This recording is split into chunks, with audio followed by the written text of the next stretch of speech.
Exit போல் அப்படின்னா என்னென்னு பார்ப்போமா? இப்போ வந்து நம்ம சமீபத்தில் வந்து இந்த எக்ஸிட் போல் அப்படின்றத வெளியிட்டிருப்பாங்க. எக்ஸிட் போல் அப்படின்னா அதுலேயே 2 வகை இருக்குது. ஒன்று வந்து எலெக்ஷன் நடக்கிறதுக்கு முன்னாடி, அதுக்கப்புறம் நடந்த பிறகுன்னு 2 இருக்கும். ஒப்பீனியன் போல் சொல்லுவாங்க அது பேர். எலெக்ஷனுக்கு முன்னாடி மக்கள்கிட்ட நீங்கள் யாருக்கு ஓட்டு போடுவீங்க, எந்த பிரதமர் பிடிக்கும், எந்த முதல்வர் பிடிக்கும் அப்படின்றத விசாரித்து அது வந்து ஒரு கருத்து கணிப்பாக கூட வெளியிடுவாங்க. ரெண்டாவது பார்த்திங்கன்னா எக்ஸிட் போல் அப்படின்றது என்னென்னா எலெக்ஷன் முடிஞ்சதுக்கப்புறம் வெளியிடுறது. இது கூட வந்து இது வந்து நம்ம அரசியல் அமைப்பின் ஒரு சட்டம் இருக்குது. என்னென்னா மக்கள் பிரதிநிதித்துவம் 126A அப்படின்ற ஒரு சட்டத்தின்படி பார்த்திங்கன்னா எக்ஸிட் போல்ன்ற வந்து நம்ம உடனே வந்து அதெல்லாம் வெளியிட முடியாது. இது வந்து 1951ஆம் ஆண்டு இந்த சட்டம் வெளியிடப்பட்டது. இது பார்த்திங்கன்னா எலெக்ஷன் இப்போ நடந்துகிட்ருக்குன்னா அந்த நேரத்தை வெளியிடக்கூடாது. எலெக்ஷன் முடிகிற தருவாயில் வெளியிடக்கூடாது. முடிஞ்சதுக்கப்புறம் 6 மணி முடியுதுன்னா டக்குன்னு அந்த இது வெளியிடக்கூடாது. ஸோ இது வந்து தேர்தல் ஆணையம் வந்து இதுக்கு வந்து முறையான பர்மிஷன் வாங்கி அந்த எக்ஸிட் போல் கணிக்கக்கூடியவங்களும் பர்மிஷன் வாங்கணும். இது வெளியிடுறதுக்கு முன்னாடி வெளியிடலாமான்னு பர்மிஷன் வாங்கிட்டு அவங்க வந்து ஒரு தேதியை நிர்ணயித்து அந்த தேதியில் மட்டும்தான் இதில் வெளியிடணும். ஸோ இதுதான் வந்து எக்ஸிட் போல் அப்படின்றது. என்னென்னா இப்போ தேர்தல் முடிஞ்சதுக்கப்புறம் இவங்க ஒரு தேர்தல் வெளியிடுறாங்க. இப்போ இதை எப்படி வந்து இவங்க கணிக்கிறாங்க அப்படின்னு சொன்னால், இப்போ வந்து ஒரு சின்ன ஒரு வாக்குப்பதிவு மையம் இருக்குன்னு வச்சிங்களேன். அங்கே வந்து மக்கள் வரும்போது ஒரு 10ஆவதாக ஓட்டு போட்டவங்ககிட்ட கேட்பாங்க. ஒரு எண்ணிக்கைனா 1, 2, 3 எண்ணாமல் ஒரு தோராயமாக ஒரு 10ஆவதாக ஓட்டு போட்டவங்ககிட்ட நீங்கள் யாருக்கு ஓட்டு போட்டிங்கன்னு கேட்பாங்க. அதை வச்சுட்டு என்ன சொல்லுவாங்கன்னா, நான் இவங்களுக்கு ஓட்டு போட்டேன் அப்படின்னு சொல்லுவாங்க. இது வந்து அவங்களுக்கு விருப்பப்பட்டு சொன்னாங்கன்னா, இல்லைன்னா அதை விட்டுடுவாங்க. அவங்கள யாருமே வந்து கம்பல் பண்ணி யாரும் கேட்க மாட்டாங்க. கொஞ்சம் நிறைய கூட்டம் இருக்கக்கூடிய ஓட்டுப்பதிவாக இருந்தாங்கன்னா, மையமாக இருந்ததுன்னா அங்கே வந்து ஒரு 20ஆவது 40 60 அப்படி. ஸோ ஒரு தோராயமாக சில மக்கள்கிட்ட கேட்டு, இப்போ 4 கோடி மக்கள் இருக்காங்கன்னா நான் அதில் வந்து ஒரு 2 கோடி மக்கள்கிட்டலாம் கேட்க மாட்டாங்க. சும்மா லட்சங்களில் கேட்டு அதை வச்சுட்டு இது வந்து யார் வின் பண்ணாங்க, எவ்வளோ பர்சன்டேஜ் ஆஃப் ஓட்டு இருக்கும், அதை வச்சு கணிக்கிறது தான் இந்த கருத்து கணிப்பு. ஆனால் கருத்து கணிப்பில் பார்த்திங்கன்னா இதுக்கு முன்னாடி பார்த்திங்கன்னா பாராளுமன்ற எலெக்ஷனில் வந்து நம்ம தமிழ்நாடுல வந்து பார்த்திங்கன்னா திமுக தான் வந்து வெற்றி பெறும் அப்படின்னு சொல்லியிருந்தாங்க.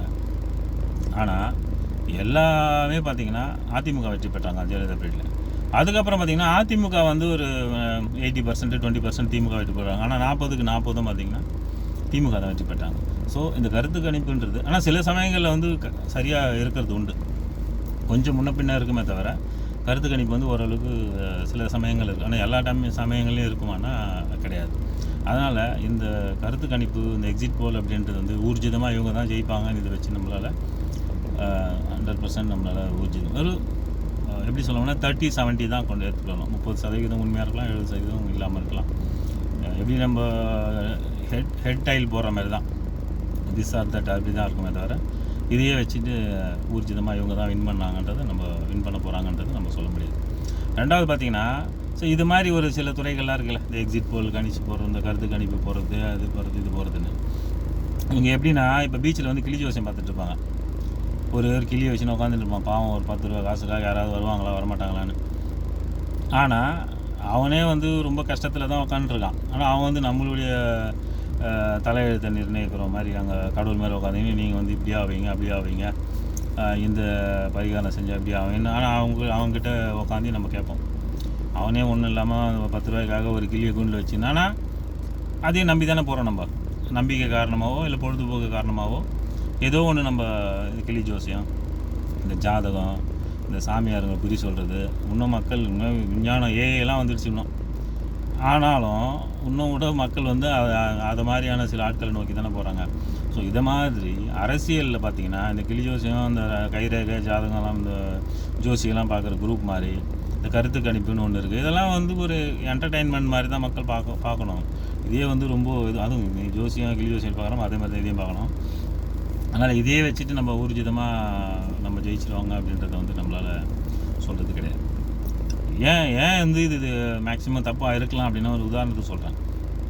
500 ரூபா 1000 ரூபா கொடுத்துருந்தாங்க முன்னாடிலாம். எதுக்குன்னா எலெக்ஷன் முன்னேறதுக்கு முன்னாடி அந்த ஆளுங்கட்சி வேட்பாளரோ எதிர்கட்சி வேட்பாளரோ என்ன பண்ணுவாங்கன்னா 500 ரூபா கொடுப்பாங்க அதிகபட்சம் எனக்கு தெரிஞ்சு. ஆனால் பணம் கொடுக்குறதுன்றது அந்த தொட்டு பண்ணிட்டு தான் இருக்காங்க. அது என்ன தான் நீங்கள் வந்து தடுக்கணும்னு நினச்சாலும் அரசாங்கத்தால் முடியல. ஏன்னா அரசாங்கம் இவங்க கையில் தானே இருக்குது. அப்போது இன்றைக்கி 500 1000 கொடுத்த மக்கள் பார்த்திங்கன்னா 5000 10,000 ஏன் சில இடங்களில் 15,000 கூட கொடுத்துருக்காங்க. ஏன்னா விஜய் அப்படின்ற ஒரே ஒரு தனி நபர், அவர் வந்து இன்றைக்கி ஒரு தமிழக வெற்றி கழகத்தினுடைய தலைவர், அந்த ஒரே ஒரு நபரால் மக்கள் வந்து கூட்டம் சேர்ந்ததுனாலே இவங்களுக்கு பயம் வந்து நீ என்ன பண்ணுவோ எது பண்ணுவோ தெரியாது, எப்படியாவது நம்ம ஜெயிச்சாகணும் அப்படின்ற ஒரு யூகத்தை வகுத்து பணம் அப்படின்றது மூலிமா மக்கள் அடிச்சிருக்காங்க. இது ஒரு உதாரணம். ஏன்னா நீங்கள் ஜென்ரலாகவே நீங்கள் ஜெயிப்பங்கன்னு உங்கள் மேலே ஊர்ஜிதமாக ஏன் பணம் கொடுக்குறீங்க? ஸோ அப்போ மக்கள் வந்து ஏதோ மனசு மாறுது, புதுசாக ஒரு ஆட்சி அமைக்கணும் அப்படின்னு நீங்கள் சரியில்லை அப்படின்றது மக்களுக்கு வந்து ஆல்ரெடி தெரிஞ்சதுனால மாறுதல் நடக்க போகுதுன்றது தெரியுதுனால தான் நீங்கள் இது மாதிரியான யுக்திகள்லாம் பயன்படுத்துறீங்க. 500 5000 10,000 15,000 ஒருத்தர் ஓட்டு கொடுக்குறீங்கன்னா கொஞ்சம் யோசிச்சு பாருங்கள். அது 2 கட்சி மிகப்பெரிய கட்சிங்களும் வந்து கொடுத்துட்டு தான் இருக்காங்க. ஸோ வந்து இது ஒரு மாற்றம். ரெண்டாவது பார்த்திங்கன்னா மக்கள் வந்து யாருமே எதிர்பார்க்காத அளவுக்கு பார்த்திங்கன்னா எல்லா இடத்துலையும் தமிழக வெற்றி கழகம் போகும்போதெல்லாம் பார்த்திங்கன்னா கூட்டம் அப்படி நிறைய. இது வந்து ஒரு ரெண்டாவது உதாரணம். அதனால் இந்த கருத்து கணிப்பு அப்படின்றது சாதாரணமாகவே நமக்கே தெரியுது, ஊர்ஜிதமாக இவங்க தான் ஜெயிப்பாங்கன்றதை நம்ம சொல்ல முடியாது, நமக்கே தெரியும். நான் வந்து தமிழக வெற்றி கழகம் தான் ஃபுல்லாகவே ஜெயிப்பாங்க அப்படின்றதும் சொல்ல வரல. ஆனால் வந்து மேக்ஸிமம் பார்த்திங்கன்னா இவங்க தான் ஓட்டு எடுப்பாங்க, இவங்க எடுக்க மாட்டாங்கன்றது வந்து நம்ம பொதுவாக ஏற்றுக்கொள்ள முடியாது.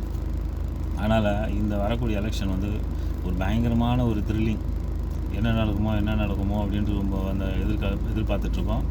மக்கள் மட்டும் இல்லை, இந்த ஒரு வேட்பாளரும் ஒரு கட்சியும் என்றைக்கு எலெக்ஷன் முடிஞ்சதோ, பிரச்சாரம் எப்போ ஆரம்பித்தாங்களோ இன்றைக்கி வர 4ஆம் தேதி வரைக்கும் இவங்க தூங்கியிருக்க மாட்டாங்கன்றது ஊர்ஜிதம். யாரும் தூங்காமல் அவங்க காதில் ஃபுல்லாக விசில் சத்தம் தான் கேட்டிருக்கோம். தூக்கம் வந்திருக்காது. கிண்டலுக்காகவோ கேலிக்காகவோ சொல்ல வரல, இது வந்து ஒரு எதேச்சையான உண்மை. ஏன்னா அதை மாதிரியான ஒரு எல்லாருக்கும் நமக்கே ஒரு ஆச்சரியமாக இருக்குல்ல, இவ்வளோ ஜனம் வருது, என்னடா இது வருது, இப்போ தான் 3 வருஷம் ஆகுது கட்சி ஆரம்பிச்சு அப்படின்னு சொல்லிட்டு. அதனால் 4ஆம் தேதி வந்து ரொம்ப த்ரில்லிங்காக இருக்க போகுது. ஸோ இந்த எக்ஸிட் போடலான்றது தெரிஞ்சுக்கிட்டீங்க இல்லையா, அவ்வளோதான். ஸோ தோராயமாக ஒரு மக்கள்கிட்ட வந்து கேட்டு அதை வச்சு கணிக்கிறது தான் அந்த எக்ஸிட் போல் அப்படின்றது. Okay, thank you.